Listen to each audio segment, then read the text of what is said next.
And back on the podcast today, another special guest. Got a great bloke once again, Tommy from Retro Rugba Leeg, who knows his stuff. And look, Christmas is just around the corner, but his Christmas has happened, well, I guess you could say for about a month and a half now, with all the new releases for 2025 coming out. And look, the Parramatta range, that has been out for a few weeks now. I think the full range got released on Saturday with all the training stuff. Training gear got released on Saturday, just gone. So, let's talk about it. Tommy, how you going, mate? Welcome to the Paracave podcast once again. No, great to be back. Always great to be back on the Paracave podcast. One day, we're still going to get there in person. It's still live from the Paracave. Yeah, absolutely, mate. Whenever you're down in Sydney, that's for sure. Yeah. But yeah, no, things are going well. And you're right, like, it is really kind of the start of Rugby League Christmas. I was talking to someone a little while ago, and they said, what do you do when you run out of content in the off-season? I said, I don't. The merch game does not stop. It goes all year round. In fact, it goes a year in advance. So there's stuff coming out probably, or people putting in orders in stuff for now. In 2026, the game never stops. So yes, we're almost through all the home and away jerseys. A few more to drop. Still waiting on St. George and the Roosters at this point in time. Although I think their home jersey will have just come out by the time this podcast has come out. Well, officially. I'm also pretty certain that it won't change from last year except for major sponsors. No, and we've seen it. It's just there was a little bit of conjecture in the I know this is a Parramatta podcast. Bear with me, Parramatta listeners. There was a little bit of conjecture in the video they released. Two players were wearing two different jerseys in the video. So Ben Hunt had one with red cuffs and Jaden Sewer had one with white cuffs. And the V was slightly different. So I think the one we'll see will actually have the white cuffs, not the red. And the V will be slightly, I think, wider and longer. And that Squadron Energy logo. Yeah, it never really changes. Just a few little St. Georgie tweaks. There's been a lot of speculation, though, about a heavy or a Steelers-themed away jersey. Okay, nice. Now, will they actually pull the trigger on that? We'll wait and see. Yeah, nice. Well, anyway, yeah, as you said, it is a Parramatta podcast, so let's get into the Parramatta 2025 range. And look, we'll start with the jerseys, and pretty basic for the home jersey. You want to take us through that one? Not much of a change in that one. It's the same as last year's, isn't it? Really, a few little tweaks. So, of course, James Hardy, front and back, is the new major sponsor. Interesting that it was front and back. They must have splashed out quite a bit of cash for those two spots, taking over Taubman's from the rear. But apart from that, I think that's really it. I think the Macron logos changed slightly, did they not? Yeah, I think they weren't on the shoulders last year, I don't think. So I think that has definitely gone on there. But yes, so I don't know. Para fans, do you think they were happy with that last year and happy enough to continue with that this year? Yeah, look, I think, as we all know, there is obviously the 2-year rule of mandatory jerseys. So I dare say that they'll probably change that next year for the home jersey. My biggest criticism of the home jersey last year, and obviously again this year, was the gold stripes, how they're like hashes. Unlike the away jersey, which are full blue bars. Yes. Stripes. So that was my major criticism of the home jersey last year, and obviously again this year. But look, I personally would have liked to have seen the James Hardy sponsorship in capital letters on the front. Whether that is their call or the club's call, I don't know, but it probably would be the sponsor's call as to whether they want it in capitals or in lowercase. But I mean, it's not a major issue, but that's just me. I guess that's going back to the 80s and that look of the Hardy sponsorship in capitals. But other than that, with the home jersey, there's nothing much changing. I can tell you now that Eels fans are massively cheering for the gold jersey. Yes, yeah, and I can see why. I think it's one of the the best away jerseys that we've seen so far that are still like within the club's regular branding, right? So Cowboys are kind of going away, doing a little bit something different from this year for their 30th anniversary, but Paris going back to their roots. Although my one criticism is I don't know why those blue stripes can't go all the way around. It's been this thing for ages that they've got these side panels that they just refuse to make Okay, yeah. the things go 360. It's not just an Eels thing; like heaps of clubs been doing it. But they can do it because there's plenty of jerseys that they do it on. So I don't understand why that's the case. But yeah, I think that looks really good, and I think para fans. I imagine that's the one that will sell heaps this year. Yeah, I think a initial sort of run, it's really gone gangbusters in terms of sales. Just with the stripes there, then I guess you would maybe cross out the bottom back sponsorship at the back if it went like all the way around, I guess. Maybe. I mean, yeah. I mean, you could kind of push it up or down. I mean, just kind of coming onto the at least onto the side of the Oh, ribs a okay, bit yep, more. yep. But yes, going all the way around. I mean, Parry used to do that back in the day. It used to go all the way around. So both in the 80s and in like the 2014s and stuff. So it's certainly not uncharted territory. And I mean, you'd get a big outcry about it, but there's nothing stopping them as well, just putting a big block over the top with James Hardy or just branching off around it and having that as a thing. Anyway, that's a very minor thing. Oh, it is, yeah. But I think that's something that Para fans will be happy about. And you also got on the back, you can see it better on the back than you can on the front, I think. And you can see it on the front a little bit too.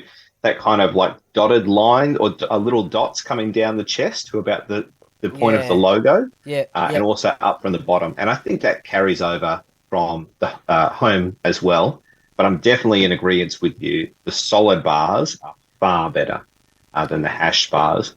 I recently, someone's doing, my girl Lavender Dubai is doing a, put your Yep. entries in for what you think's the best and the worst jersey of this home jersey. Sorry for this year so far. And I don't think it's that bad, but I just think it's ranked at the lowest for mine is Parramatta's home jersey, and it's just because of those hashes, like you point out. If they were solid bars, it would go a lot higher up the list. But I don't Yeah, think it's a look, bad jersey. I think just quietly, I don't think she's a big Parramatta Eels fan. So that Well, could. that was my vote though, not Oh, her vote. right, okay, yeah, no, Yeah. fair enough. She'd probably agree with you on that one. I know that from her socials. But yeah, no, that gold jersey will be a massive seller. Look, I wouldn't even mind seeing, like the old days, having stripes come down from the shoulders down the arms. Oh yes. Yep. Somehow, but I guess with the sleeve sponsorships, that probably makes it a little bit harder. But again, I guess you could somehow put that over the stripes coming down the shoulders. It could be done, and I reckon there'd be two reasons Macron haven't done it. One, and we'll talk about this in their training range, is they're doing something particular with the shoulders. And two, is that they probably wouldn't want the risk of crossing brand reference and making it look like an Adidas jersey, because that's what, of Yeah, course, okay, Adidas does. So I think they're just trying to do their thing. I recently just put up, I don't know much about rugby union, but Macron are actually doing the Barbarians stuff, which is okay. black and white, and it looks really cool. And they're doing the similar thing. There's the jersey design, but the top of the shoulder is different, and that Macron logo is very prominent at the top there. And those companies like Macron pay a lot of money to be the official supplier and have their logos there, so they want to make them pretty prominent. Yeah, no, that's for sure. I think from memory, I think there's this year and next year to go with Macron. Hmm. Whether the club changes gear sponsorships after that, I'm not too sure. But no, a much better range in general this year. The polo shirts. What are your thoughts on those ones? We've got the two. We've got the navy blue one, the darker one, and the, I guess you could say, royal blue. Mm. Not the full emblem of the Eels on the chest. Obviously, you've got the Macron sponsorship and also the James Hardy sponsorship. What are your thoughts on those ones? They're simple but good. I prefer the kind of light blue over the navy blue. And I like what they're doing with that simplified logo too. So actually, yeah, I think that's cool. And I think that they're running that through their whole range. It's really striking and bold. You can tell what it is, but it's not abandoning anything. There's no confusion between, the secondary logo and the primary logo. Of course, St. George are kind of doing this two-parter at the moment where they've got their kind of old school logo and then they've just introduced a new one. The Dogs have got a new logo as well this year. They'll probably go back to their same one next year. But I like how Parramatta are playing around with different elements of the same logo. Roosters do something similar too. They kind of take a simplified version of their chook for some stuff. So I like it. I think it's a cool marketing trick, and I think it stands out. Yeah, I must admit, I think I'm a fan of the navy blue, the darker one. I think. Yeah, right. In a polo shirt anyway. Yeah, I think I like that one, and I can also tell you that between some Para fans, they're not too happy about that simplified eel. Right. And there were some questions raised about when did the logo change and things like this, because the member packs are starting to come out now as well. And on the member packs as well, on the hats, they've got that simplified logo as well. And throughout the membership pack range, they've got the simplified eel logo there. And people thought that the logo had changed. So when did we find out about this? It's like, relax, guys. It's only something that's used on training gear, and Yeah. the jerseys stay the same. They've still got the full logo. Nothing. I mean, I think you'll see it pop up on their like social media and stuff like that too. It's what we call a secondary logo. It's not a big deal. It won't replace it, I don't think. I have heard a story that there is a Sydney club that is getting a new logo next year. In fact, I've heard the story there's two Sydney clubs getting a logo next year. Interesting. So I wonder if Parramatta might be one of those. I don't know.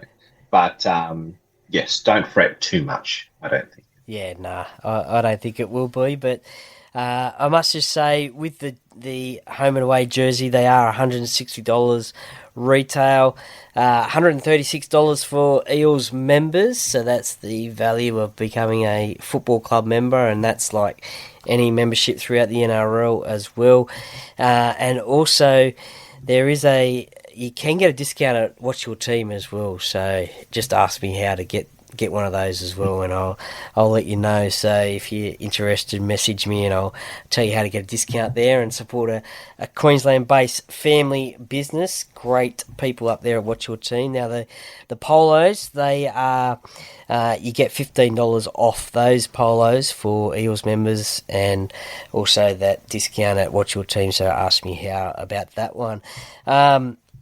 The next one is the training shirts. Now, there's 3 of those that are available for purchase. There's the gold one. There is the unisex one, which is the one that we see the coaches wear around. And there's also the royal blue one. What's your thoughts on those ones? So of those, I'd say when I just look at them, the gold one's my favourite. When I see them on the players, I probably like the blue one.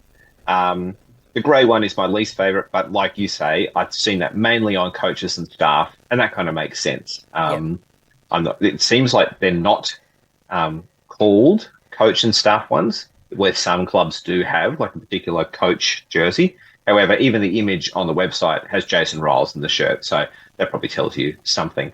I think, once again, it's a very simple range. Yeah. It's not doing anything flashy, but it's playing with the colours really well. It's striking and bold, and that's probably why I like the blue one the most, because it plays with that kind of pastel-y gold colour. It's nothing fantastically off the park going to blow you away, but it does something simple and striking, and I think that's where that simplified logo works in with it really well. And then that stuff going down the shoulders, I don't know if you remember a brand called Kappa. They used to make a lot of soccer stuff. I think they still do. Yeah. And a few years ago, they also made some Roosters stuff as well. Yep. That was their little trademark, where they had like a different color panel going down the shoulders and sleeves, and their logo going down it. Well, Macron are doing something similar. So it has a little bit of kind of soccer, EPL vibes, but still very distinctly rugby league looking, and I think it's just a nice little touch. Um, so yeah, I think if I was a para fan, I'd be pretty happy with those. I, we differ on this point because I liked the fluoro stuff last year, Yeah, but nah. every para fan I talked to hated Yeah. it. So anyway, you win some, you lose some. Yeah, unfortunately, last year the club didn't get much money from myself. I just purchased the jerseys that came out throughout the year. I didn't get a polo or a jacket or anything else because of that fluoro logo. I just did not like it. The club did listen to the fans, I guess, and when considering this, the training range and merchandise range, they got rid of that fluoro. Um, I mean, yeah, it's supposed to be yellow, I guess, but it more sort of looked like greenish a little bit. But so the club did listen and they got rid of that, which is great news for the fans. Unfortunately for myself, it's probably going to cost me a lot more money this year to get some more of this merchandise, that's for sure. Now, the training shirts are $90 or $76.50 for Eels members. What's your thoughts on the pricing of like a training shirt at $90 and a polo shirt at I think they're $95. Yeah, I'll be thankful I've got a member discount if I was a member. Like, it's a fair bit of money, hey, for a shirt that is deliberately thin, for training, Yeah, and is made to kind of get worn and roughhoused. So, yeah, I don't know. It seems to be a way a lot of them are going at the moment. The prices are climbing on the training and off-field stuff. The jersey prices are seemingly mostly staying the same. A few yep. clubs bumping them up a little bit. Brisbane always like to be a little bit higher than everyone else because they're the Broncos. But yeah, I have noticed the training gear has started to climb. It's also an interesting thing that Para don't have one, or certainly not yet. But the run-out tees, sometimes called other ones called warm-up tees, and then the training jerseys. Sometimes those training jerseys are the same price as on-field stuff. That doesn't seem right to me. Yeah. That stuff, I think, at the very, very least, should at least be $10 cheaper than the on-field stuff. That should be your premium product. The on-field match-worn jersey replica should be your premium product, with the exception of, special, big jackets and stuff like that. Yeah, I don't think they should be that high. But anyway, it's one of those things. Hey, I think we've had this discussion before about even when prices have been brought down, the rate of sales hasn't really changed. So rugby league fans just have a big appetite for merch at the moment, and they're seemingly just happy to part with it if they think it's good. Do So you? para fans, I think, are lucky to have some good stuff this year. Yeah, and it just shows you the importance of becoming a member of the club that you follow and love, because you can get a 15% discount from that club as well.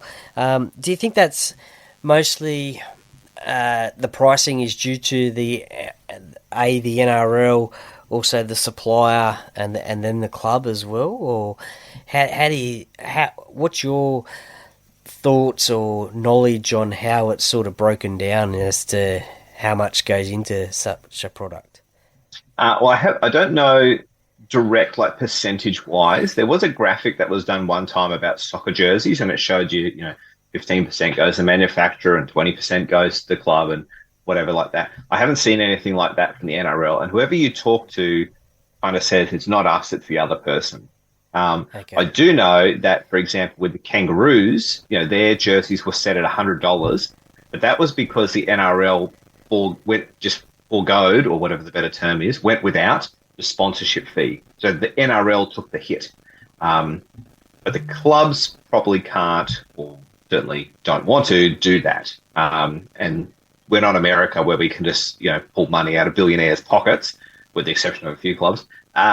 So, so we kind of need money to do all the things that we want to do. And so that does get passed down the line a little bit. So don't forget you've got the manufacturer who's not only making the product, but trying to make back the sponsorship that they've put into the club. You've got the club who wants a cut, NRL that's getting their licensing fee, you've got the retailer, and any other kind of shipping costs and stuff like that Yeah. in between. The one positive is that we've been paying $160 for jerseys for probably the last 8 years. Yeah. So on an inflation front, we'd be doing pretty well. Yeah. Yeah. Um, Yeah, I think you've really got to treat it as a premium product. In a perfect world, I'd probably like to see them come down a little bit to the price of like the retros, which is about 130. I think that's a good price point. But I can't see it happening. Yeah. And then you have the gold and the blue singlets. It's pretty much the same as the t-shirt. Only $5 difference in the pricing of that one. So the singlets are $85. So for a little less material on the sleeves, unless you've got big guns like Ryan Madison, then probably myself, I won't be purchasing those ones. I don't think. Won't be getting the guns out on those ones. Oh, come on. Do it for Magic Round. Yeah, maybe it might be warm enough, that's for sure. And then you've got some training shorts as well in the range as well, $80, $68 for members. Pretty simple, those ones, just basically royal blue with the simplified logo on the side and the Macron, as well as McDonald's and Carol O'Day lawyers on the back, just like the playing shorts. So overall, out of 10, what would you give the Parramatta Eels merchandise range? Okay, let me split some things up here. Yep. I mean, I find it's a little bit unfair to judge them on both jerseys because they can't help the home jersey. So home jersey on its own, I'd give it a 5 out of 10. Yep. It's mostly Parramatta-ish, but definitely could use some big improvements. Yep. The away jersey, I'd probably give like an 8. And the only things that I think would bump it up is those stripes coming around the sides a little bit more. And yeah, that's really it. There's not too much more to add to that if you just want to be classic Parramatta. There's one problem I have with this whole range that we'll talk about in a minute, but it's not really based on looks. The training stuff, I probably would give that a 7.5 to 8 as well. Okay. It's simple, but they've played it well. There's some clubs who've been very simple this year, but have just fallen into the boring trap or have been doing boring for way too long. Yep. But Parramatta have been simple but nice. And simple is actually different in their case. A lot of teams are just doing a block colour with a sublimated pattern underneath. But these guys are just going, no, we're just going back to our roots. So I think that would put them in the 7 or 8 territory too for their training stuff, which is pretty good. And there's one other item that they've got that we haven't talked about, which I think is pretty cool. They've got this hat. It's like a bucket hat with this blue, light blue brim, and then a dark blue kind of snake pattern, or like just a wave. It's very psychedelic looking. I think that's really cool. So, the headwear component, it's a bit floppy. I probably wouldn't wear one myself, but it's certainly something very different. So I'd give that a 7 too. I'm not 100% sure if they come out with the sun visor as well. You see some of the players wear them at training. That might just be a player issue thing, maybe. Who makes their hats? New Era? I think so. Yes. Yes. Yeah. So I know some of the clubs have just started dropping them. So the Roosters just put theirs out, and some clubs, St George, have had theirs out for a little while. But I reckon you'll be able to get your hands on it eventually. Yeah, no, that's for sure. And as I said, I can tell. They're there on the website. Oh, okay. There you go. Yep, and they are made by Macron, actually. So there you go. There you go. They think of everything, don't they? So yeah, there we go. As soon as I saw, obviously, the new signings coming through in the polo shirts, I got excited in terms of what the range would look like. And yeah, I'm pretty comfortable with the ratings that you gave there. It's a pretty good effort from both Macron and the club as well in the design of that. And as I said, it's probably going to cost me a fortune, or it's going to be a lot of Christmas presents, birthday presents, whatever, and split it up throughout the year. Now, the next, we're going to talk a couple of Parramatta issues, or not issues, but things that have come up over the off-season, seeing as though you're a rugby league lover, as myself, and this is a Parramatta podcast. The one thing that you did want to talk about, which you just mentioned before, James Hardy, the major sponsor of the Parramatta Eels. Uh, what is your thoughts? And then I'll give you my thoughts on that one. Sure. So I 100% get that fans love nostalgia, and we are in peak nostalgia territory at the moment in rugby league. Everyone is looking back to the past and really loving the past. We want collars, we want anything that reminds us of success, particularly in the 80s for Parramatta. I just don't think it's a wise idea. I understand that the James Hardy logo is still on the retros, and that's something that happened in a period and a place of time, and I'm not saying erase that. Keep that as it was because that was the reality. I just don't know if it's a wise idea for Parramatta to get back into bed with James Hardy. I made a video about this recently, and I know a lot of people like to think that the James Hardy thing is what we're talking about here, of course, is the fact that James Hardy made products that contain asbestos, which caused a lot of harm to people. And there's conjecture about how much they knew about that as they were rolling that out. And that's been fought over lengthy and painful court battles over tens of years. But it's not just a distant past thing. I mean, there was just someone won a suit against James Hardy back in 2020. That's only 4 years ago. And this fund that's there that was referenced in the article from the Parramatta Eels, and I believe in also an ABC article that James Hardy are committed to kind of paying out this $4 billion fund towards victims of asbestosis and other kind of asbestos-related illnesses. Well, that fund wasn't really forthcoming. People had to fight for a very long time to get that, and even after that, there was an incident where a certain number of directors had something come against them from the High Court because they misled shareholders around that fund too. So the whole thing isn't as squeaky clean, perhaps, as the image that they're portraying. I'm surprised that it hasn't caused them more of a PR headache. Parafans, when I put my stuff about it, I seem to cop more flack than James Hardy did. Everyone's done something bad and whatever. And what about gambling sponsors? I don't think it's quite the same thing. And I think, it's not a distant past issue. It's a real issue, and there are still people dying of asbestosis and the other disease. It starts with an M that I can't recall. I know of someone, relatively close to me who died within the last 2 years of that. So, that's why I think it's not the wisest of ideas with Parramatta trying to turn over a new leaf, make a new surge towards, victory and glory. Is that the baggage you want to carry with you?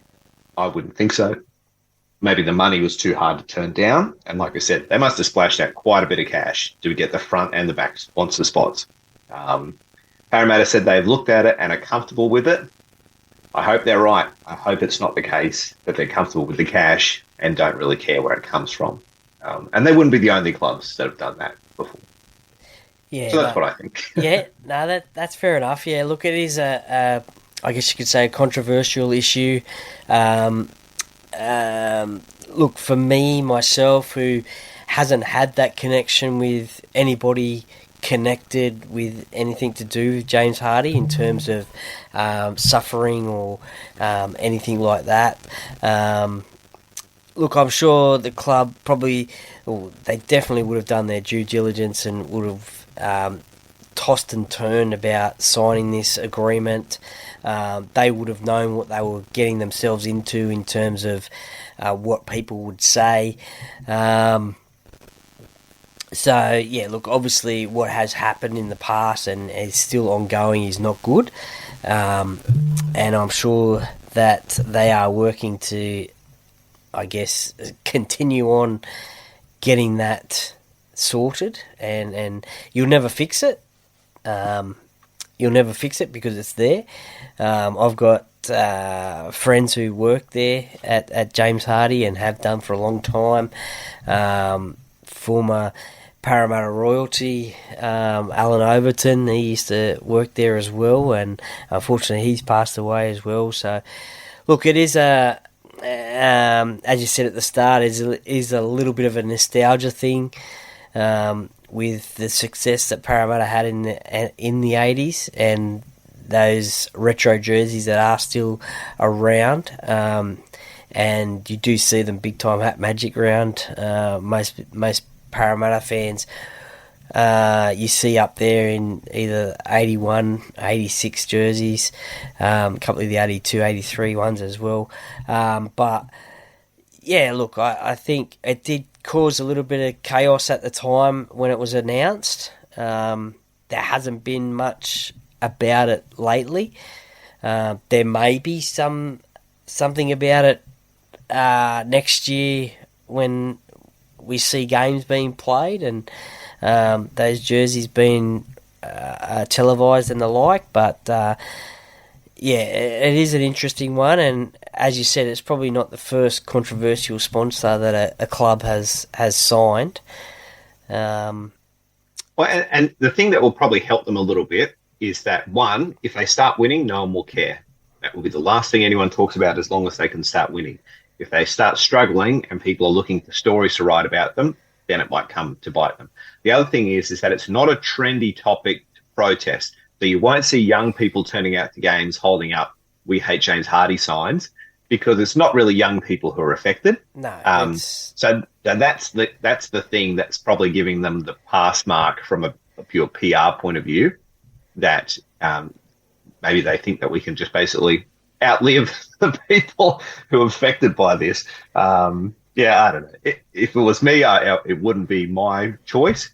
But it certainly would. If I was a Para fan, I wouldn't boycott the club over it or anything. But I do know that in this ABC article, there was a number of Parramatta fans and sufferers who were lobbying Para to change their mind. And Para seemed to say, "Thank you, but no thank you. We are comfortable with our decision." So we'll see. We'll see how it plays out for them.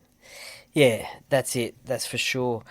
Another controversial, I guess you could say, topic, for some people is the signing of Josh Addo-Carr to Parramatta from the Bulldogs. What's your take on that one? So as for the signing itself, no problem with it. I think it's actually a good buy for them. And he's the kind of guy that brings energy to your team and offers things that aren't just Friday, Saturday, Sunday game stuff. Offers experience. He's won premierships, and from all standards, from all sort of outside reports and stuff, got a good work ethic and all that kind of stuff. I would have played it a little bit different though when it came to how they marketed him and bringing him in. So Jason Ryles has come in and he's setting a very tough tone, and clearing out the dead wood. Paul Clint Gutherson is part of that, but they're, saying these are the standards that we are setting and we are being very tough on that. To me, I would have played the signing of Josh Addo-Carr very sternly, and with him coming out being very short in his responses and saying things like, "I'm glad for a second opportunity. I'm here to work hard," and keeping everything very tight. Because I think what that would have done from a visuals point of view is made people go, "Oh, things at Parramatta are really serious. Here's this guy who's usually big and happy, and even he's been reined into line. Wow, something's really happening." So I think they kind of missed a moment there, in my opinion. And also it would have been a better look, I think, for him to come in and be like, "I'm here to work hard. I'm here to show why I'm still a good footballer, why I deserve my spot." I don't know if it was time for "let's trot" and all that really excited stuff. I don't think they would have sat well with Bulldogs fans. And I don't know if that's the image you want to bring coming in, considering what you've come out of and why you've come out of it. Yeah, no, definitely. It certainly was, I guess, a controversial way in which he left the Bulldogs. And we all know that. We're not going to go into it. I did talk about this on the Talking Para podcast last week, and I probably sort of said it the wrong way. Basically, what I sort of said was that people shouldn't worry about what happened at the Bulldogs. And what I mean by that is the fact that he's now at Parramatta, and obviously, 100%. Don't condone what he did, that's for sure. Nobody should be doing that.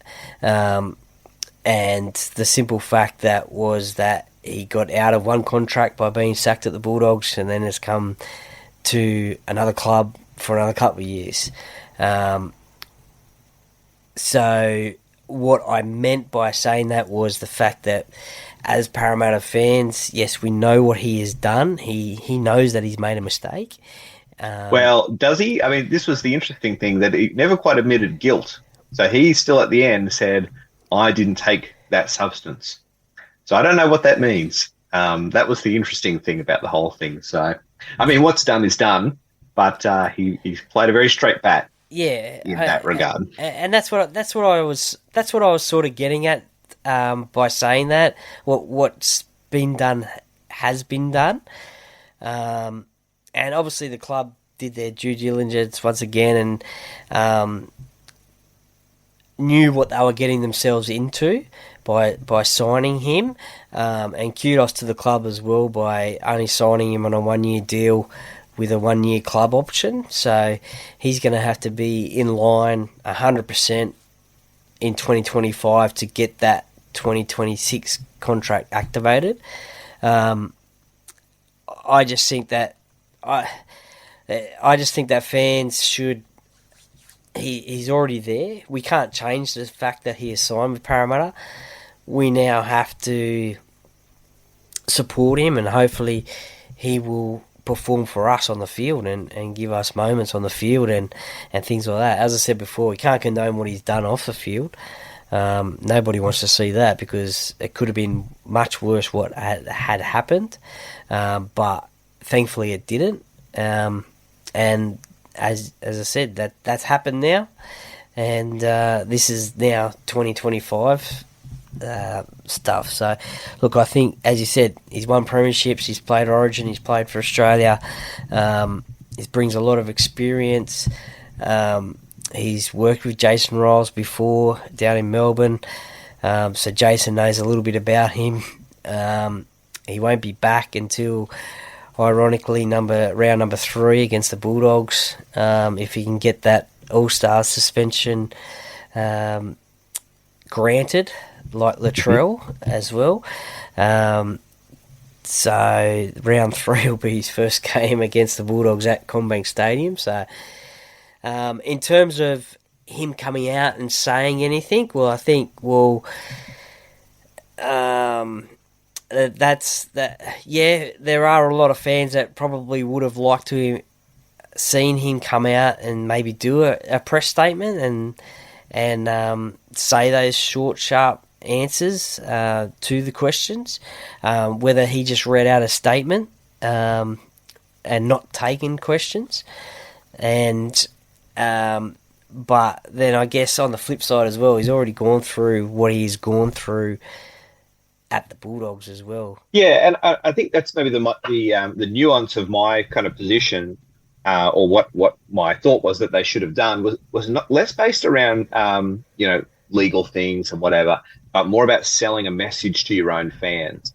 And so when I say him to come out and be quite short and stern in his replies, it's not about brushing off the media. It's about like buying into and pushing out the message of the Riles work ethic.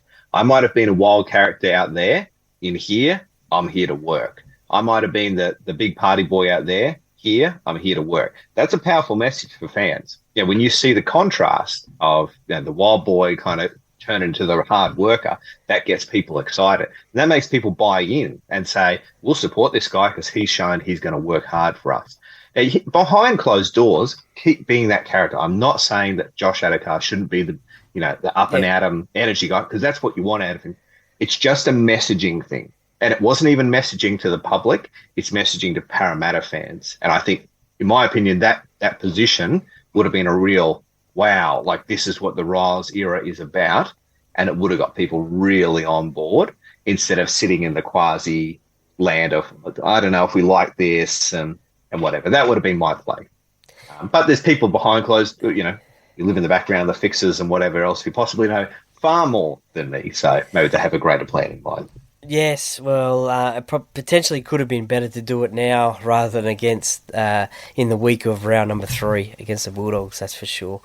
But one thing we forgot to talk about in the training range, but isn't available, I don't think, anyway, to the general public, is the polka dot shirt and I think there's a white, a blue, and a gold shirt, And there's a green one. a green It's one as well. it's hard to tell about the gold one, isn't it? Because the training gear is gold anyway, so it's a little hard to spot, even if it was there. Um, Now, I had some people give me some answers, but your answers were far more succinct. So, do you want to inform the people?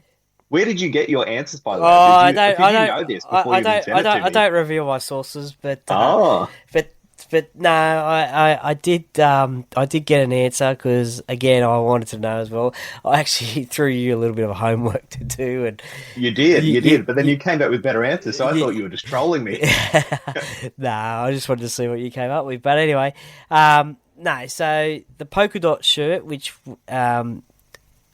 listeners might have seen Joe Hoffa Hengawi in on a social media post. It's obviously white with red polka dots all over it. Goes to the hardest worker. So it's all based on the Tour de France. So it's a Tour de France theme. Hmm. And the polka dot one is the hardest worker based on the Tour de France of the best hill climber. So Yes, the king of the mountain, or the people kept telling me, is if you get that jersey, you're the king of the mountains. Yeah, that's it. That's it. So, and the other information that I did get was the white one is potentially a strength shirt, and Oh, okay. there's another one for fitness as well. So, Okay. and I do believe that they were handed out at the training session, open training session that was just done on the weekend at Fairfield for Eels fans and members. So is that a one-off thing, or is that something that will run through their whole preseason?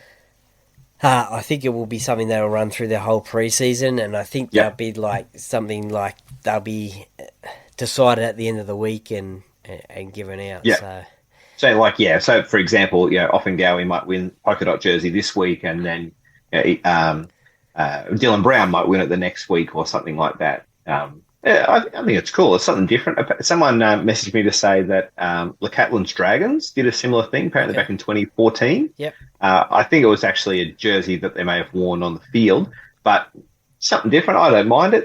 Playing around with some themes. It's interesting to think how that theme got connected with that club, but I don't know. Maybe it's a Jason Rolls thing, or someone else on staff, or someone they came and talked to them. But it's certainly nothing new. We've seen clubs do themes before. Penrith have been big on themes the last couple of years. Yeah, the Roosters have done themes before. With a season where they went to Europe and they kind of did a big Anzac tour and yep. through Versailles and places like that in France, and World War One theme. So it's something different, and it's kind of cool that it got at least put out there to the fans. I think you're right. We won't get opportunity to buy it, but even just getting a look in and a glimpse, I think was something cool. Well, no, I like it because it adds that bit of competitiveness throughout the team, and obviously makes players train harder, and obviously that mates in for competition for spots in the team come round number one, which is a few months away now, but just gives you that competition, and it'd just be interesting because I wouldn't know how many sizes they'd have all these shirts, because if Mitchell Moses wins one, he's not going to be the Yeah, same size as Joe Ofahengawi, surely, and yeah, or or maybe Junior. Junior. That's right, Junior Paulo wins it off some little bloke or something like that. So yeah, they'd have to have a few sized shirts, I guess, floating around. But who knows? Maybe at the end of the year they might auction them off or something like that. Who Well, it would be knows? something cool. You can imagine, this would be one that Chris Ricketts has got his eye on already to Oh yeah, put in the vault. So yeah, it'd be very interesting. 100%. Now, is there anything else that you want to plug from Retro Rugby League, mate? Hoping for a big 2025. Hoping to scale some things up a little bit and keep pumping out the content. I'd like to do a little bit more game day stuff if I can get my hands-on access to do those kind of things. Definitely want to go to Magic Round again this year, and would love to go there for the whole thing this time. I live on the Sunshine Coast, so I went for the one day last year, but I'd like to be there possibly even from Thursday right through to the end. Um, One interesting thing for Parramatta fans is that I've heard a story about this year's Anzac jersey getting shelved because you guys have a bye in the Anzac round. So it might be very interesting to see if that jersey will just get pushed to another year, or if that design will just fade away into oblivion and something new will pop out in 2026. So something interesting to keep an eye on. Hoping to actually see another themed round jersey come in. I'm hoping, anyway. I don't know anything, but I'm hoping Yep. maybe a women in league round jersey comes in, because I know Parramatta haven't had one of those for a while. Whether they've planned for that, I dare say I don't know if they have or not. But well, it's interesting that when the NRL draw was announced, that was one of the five theme rounds that was announced, Women in League, which is new because I think it happened kind of this year, but it didn't really get much attention. West Tigers did a jersey and the North Queensland Cowboys NRLW team did something. No one else really did anything. But I think it's pretty early. I think it's around 10 or something like that this year. And so it will kind of sit pretty prominent for fans. So it'll be interesting to see if we get some more Women in League jerseys if we haven't had. Indigenous round will be played over 2 weekends. So you'll definitely see a lot of Indigenous jerseys getting around. And Country round is the other interesting one towards the end of the year, although only one team is actually playing in the country, and that's or one game. That's Penrith and Canberra. So, yeah, we might see the green Bathurst jersey come back for the Panthers. I'm not sure. Yeah, I'm just hoping that Women in the League jersey comes back, because I know a lot of women Parramatta fans have been claiming that, we have seen other clubs do them in the past, and Parramatta's done socks, and that's about it. I can't even remember the last Parramatta Eels Women in the League round. I think it was maybe 2018, I think, off memory, where they had the striped. Is that it was on a pale blue base? No, pink stripes? That was earlier. I think that was earlier. I think it was basically their 2018 home jersey, but in... Oh, yeah, I know what you're talking about. Yes, and it kind of looked like a bit like an ice cream, the real pink strawberry kind of stripes. Yeah. I think they put out a call to all the female members of the Eels, and you could get their name on the Women in League jersey. Okay. Which is a pretty good initiative. I think I put Ella's name forward and got her name on there, even though she's not a Parramatta Eels fan. But oh no, I've still got the jersey hanging up in the cave there with her name on it. So that's all good. That's all good. And hoping to catch up at Magic Round again as well, like last year, or this year, I should say. I will be up there at about, I've already booked the flights, and I'll be up there at about 7:30 on Friday morning. Oh, yes. So nice early Friday morning flight from Sydney, and ironically on the Saturday it's my birthday, so a bit of a double celebration, I think, up there at Magic Round. So when do Para play? We play the first game, 6 p.m. on Friday. So yeah, okay. Big day on Friday. Dolphins play after us, and against then the Chalks. So big day Friday, and then big day Saturday. And I have heard that you shouldn't go too hard too early. So they do say that, yes. Hopefully, Parramatta can get the win for you as an early birthday present. We'll all be cheering for that. That's it. Any other rugby league news you'd like to discuss?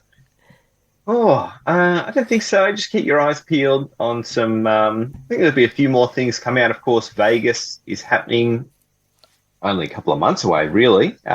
We've seen the Raiders bring out their jersey they're going to wear in Vegas. But I'm hearing Penrith, they're bringing out a special Vegas one, as are the Warriors. And not sure about the Sharks, though. The Sharks... a little bit odd in the way they go about things. One thing that has come out, was it yesterday, with the announcement of Laurie Daly as New South Wales coach. Yes, that is true too. New South Wales Polo, and also the announcement of Adidas as their gear sponsor. Mm. That should be interesting to see how the on-field jerseys will look. Whether, as you mentioned before, they might have the three stripes run down the sleeves. Well, a lot of people have been pointing to the All Blacks gear is made by Adidas, and they have three sleeves, three stripes going down the sleeve. But New South Wales could equally say we don't want that, or I think there's some Adidas jerseys that just have three mini stripes coming up from the cuff Ah, up the okay, sleeve, yeah, about say 7 centimeters up the cuff. Um, so yes, the original 1980 jersey did have three stripes on the sleeve, but it was actually made by Westmod.